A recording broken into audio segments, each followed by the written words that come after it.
कौन है जो कहता है आ जाओ मेरे पास? वो कोई और नहीं, वो आमिना का लाल मकीने गुंबद खजरा, हम गरीबों के आका व मौला मोहम्मद रसूलुल्लाह की जात है। वो तुम्हें वहां पर भी मदद के लिए बुला रहे होंगे। आओ सुनो, मेरे आका सल्लल्लाहु अलैहि वसल्लम फरमाते हैं कि क़यामत के दिन सहाबा ने पूछा आपका क्या हाल होगा, आप किस कैफियत में होंगे? तुम झूम जाओगे दीवाने। हुजूर फरमाते जैसे अजीज बच्चे को माँ यहाँ पर ढूंढती है, किसी माँ का अकलौता बेटा खो जाए तो माँ कैसे ढूंढती है, इधर उधर हर एक से पूछती रहती है, बेटे को देखा है, मेरे बेटे को देखा है। फरमाया गया हुजूर पाक की कैफियत क़यामत के दिन यही होगी। हुजूर अपने उम्मतियों को माँ से ज्यादा ढूंढ रहे हो। क्या बात है, सुभान अल्लाह। माँ जब अकलौते को छोड़ देगी वहां पर, लेकिन मेरे मुस्तफा अपने उम्मतियों को नहीं छोड़ेंगे। खुद फरमाते मेरे आका क़यामत के दिन तुम मुझे देखोगे इस हाल में कि मेरे एक कंधे पर चादर होगी। हुजूर फरमाते मेरे एक कंधे पर चादर होगी, कभी वो खसक खसक कर गिर रही होगी, मैं एक हाथ से अपनी चादर संभाल रहा हूँ और एक हाथ से अपने उम्मतियों को पकड़ पकड़ कर जन्नत में ले जा रहा हूँ। जो नबी सल्लल्लाहु ताला अलैहि वसल्लम क़यामत के दिन एक एक हाथ से पकड़ पकड़ कर कभी हौज़े कौसर पर ले जा रहे हैं, कभी मीज़ान अमल के पास आकर खड़े होकर के हमारे आमाल को भारी कर रहे हैं, कभी जन्नत की तरफ ले जाने के लिए मदद कर रहे हैं। तो मुझे बताओ उस रसूल के गुण ना गाएं तो फिर किसके गुण गाएं? उस रसूल के लिए ना जिए तो फिर किसके लिए जिए? दुनिया में तुम जिसकी जय विजय करते घूमते हो, ये पार्टियां आज हैं कल चली जाएंगी। इनका हाल ये है कि हमने देखा है जो नेता बेचारे पार्टियों में 40-40 साल उनकी जूतियां उठा उठा कर घूमते थे, अब बूढ़े हो गए तो पार्टियों ने उन्हें भी साइड लगा दिया, कहा अब तुम्हारी जरूरत नहीं, अब तुम्हारी जरूरत नहीं है। यही हाल होगा। ये दुनिया ऐसी लैला है जो रोज शोहर बदलती है, ये दुनिया ऐसी लैला है जो रोज मजनू बदलती है, और ये पागल हैं जो इज्जत इनकी जूतियों में ढूंढते हैं। बूढ़े हो गए तो तुम्हें पार्टी से भी निकाल दिया, बूढ़े हो गए तो तुम्हें साइड लगा दिया कि अब तुम्हारा काम नहीं है, बैठो किनारे देखो हम हुकूमत करेंगे। लेकिन हमने देखा है जिसने मेरे मुस्तफा के कदमों में अपनी जिंदगी निछावर की, हुजूर के दामन से जो वाबस्ता हुआ, वो जिंदगी में जितना बूढ़ा होता है उतनी इज्जत बढ़ती जाती है। जितना बूढ़ा हो जाए इज्जत बढ़ती जाती है। मुझे बताओ ऐ नौजवानों, क्या उम्र के 75वें साल में जब ताजु शरिया की उम्र पहुंची तो क्या उनको किसी ने साइड बैठने का हुक्म दिया? बल्कि हर दिन ऐसा था कि उन पर टूट पड़ने वाले परवानों की कसरत होती ही जाती थी। क्यों? ये दामने मुस्तफा से जो वाबस्ता होता है उसकी इज्जत में कमी कभी नहीं आती, कभी नहीं आती, बढ़ती ही जाती है, बढ़ती ही जाती है। और इसमें कम का कोई तस्वुर नहीं। कम वहां है जहां दुनिया की जूतियां उठाओगे, इसको उसको राजी करने की कोशिश करते रहो। और देखा आपने अल्हम्दुलिल्लाह, मैं मुसलसल पिछले 1.5 साल से कंटिन्यू हिंदुस्तान के हर इलाके में जा रहा हूं, हर सूबे में, कितने शहरों में गया, नौजवानों का और लोगों का पुरतफाक इस्तकबाल, हर जगह नारे और फूलों से निछावर। किस बात की मुझे इज्जत दी जा रही? क्यों मुझे लोग इस कदर आंखों पे बिठाए हुए? क्यों मुझे मिंबर पर बुलाया जाता है, दावत दी जाती है?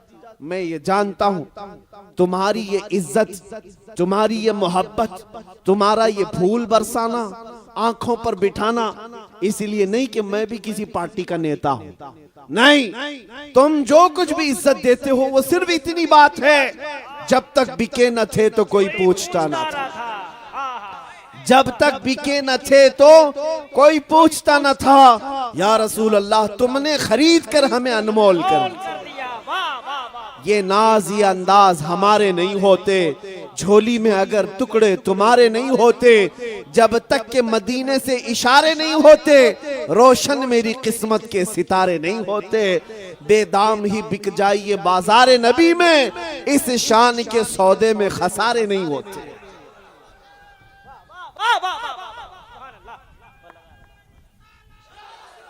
भाई मुफ्ती साहब को मैंने देखा है लाखों के जलसे में, लाखों के मजमे में, अल्हम्दुलिल्लाह। दीवाने नारा लगाते हैं तो कसम खुदा की लगता है दुश्मन नबी का कलेजा कांपने लगता है। लब्बैक लब्बैक लब्बैक लब्बैक। यार माइक वाले भाई कसम खुदा की क्या है यार।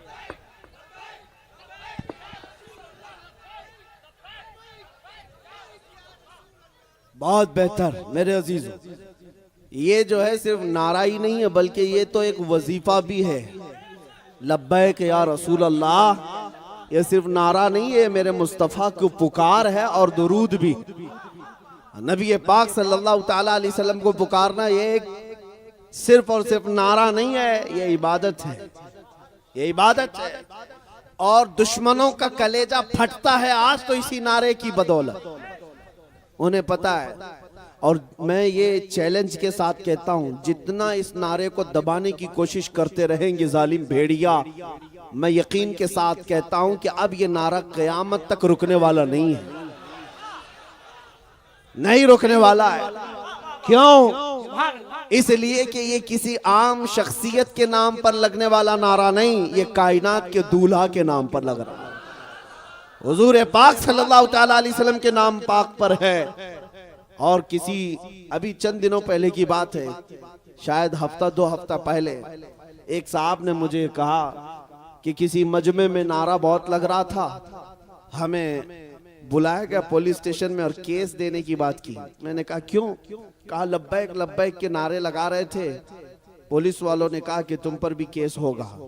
मैंने कहा इसमें डर किस बात का, डर किस बात का? कहा कि आप तो अच्छी खबर दे रहे, इससे बेहतर केस क्या हो सकता है,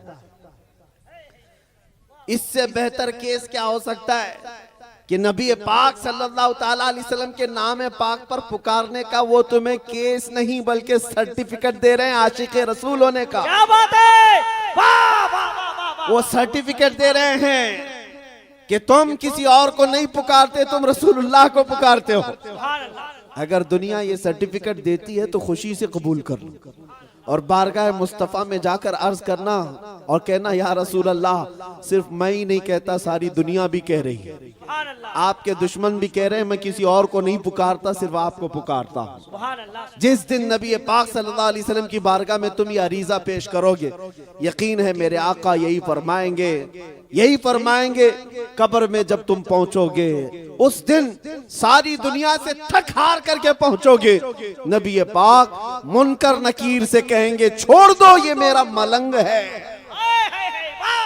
ये दुनिया से थक करके आया है, दुनिया ने इसे बड़ा परेशान किया है, छोड़ दो इसे, सो जाने दो।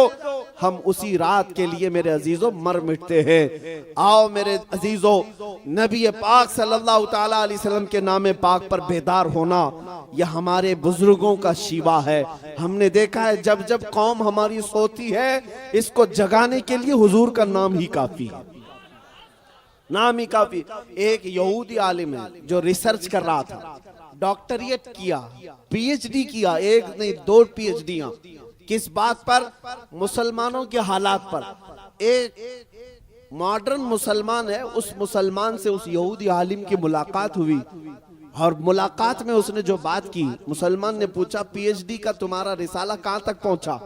कहा मैंने 2 बार अलग अलग टॉपिक पर पीएचडियां की हैं और सब मुसलमानों के हालात पर। उस मुसलमान ने पूछा कि किस नुक्ते पर तुम पहुंचे, रिजल्ट क्या आया तुम्हारी पीएचडी में? वो यहूदी आलिम कहता है मैंने देखा कि मुसलमान कई मर्तबा तबाह हुए, बर्बाद हुए, टुकड़े हुए, इनको बच्चों को मारा गया, इनको घरों से निकाला गया, इनको जलाया गया, इनकी खोपड़ियों से मीनार बनाए गए, इनकी औरतों को दफन किया गया, बहुत कुछ इनके साथ किया गया, लेकिन फिर भी ये जमा होते हैं, फिर भी जमा होते हैं। ना इनकी अजानों में फर्क आया, ना इनकी नमाजों में फर्क आया, ना इनके चेहरों पर फर्क आया, फिर वही तरोताजी आ जाती है।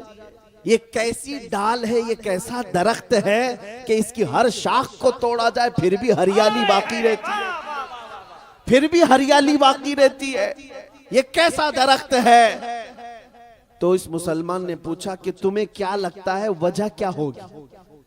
तुम बताओ, उस यहूदी आलिम से पूछा कि वजह क्या होगी कि बार बार हरियाली फिर आती है, इसकी शाखों को तोड़ने के बाद भी फिर हरियाली आती है।